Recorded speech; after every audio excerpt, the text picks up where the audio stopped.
د کابل کندهار لویه لار چې په اساسي ډول رغول شوې او د موټر چلونکو لپاره یې ګڼې اسانتیاوې هم رامنځته کړي دي. د میدان وردګ اړوند ساحو کې ورباندې سپینې او ژیړې کرښې کاږل شوې. موټر چلونکي وایي چې د موټر چلولو پر مهال ورسره زیاته مرسته کوي. احسان الله وایي هم چې تاسو ویلې په دې لاره باندې خو د ترافیکي واقعات بیخي زیات شوي وو، نو انشاءالله خدای ته امید دی چې دغه کومې کرښې چې اوس نوې په باندې ترسیم شوي دي دا به د دې پیښې د مخنیوي کې ډېره ګټه وکړي، ځکه چې موټروان ته خپل هغه معلومیږي خپل خط سیر چې کوم هغه باندې خپل خط سیر ونیسي. بل موټر چلونکی راز محمد وایي د شپې لخوا یا د نښې له موټر چلونکو سره زیاته مرسته کوي.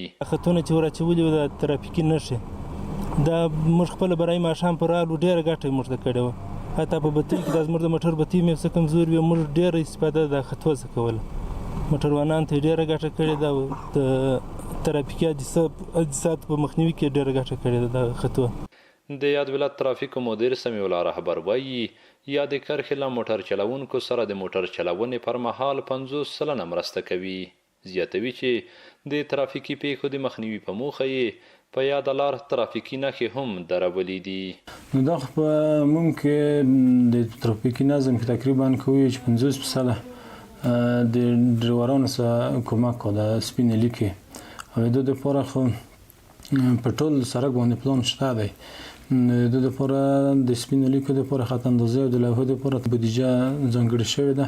نو د سړک کله سړک تکمیل شي انشاءالله دغه به برحاله ورسره جوړېږي. مسؤلین وایي چې د ترافیکي پیښو د مخنیوي په موخه هره ورځ د سرعت کنټرول چک پوینټونه هم ترسره کوي.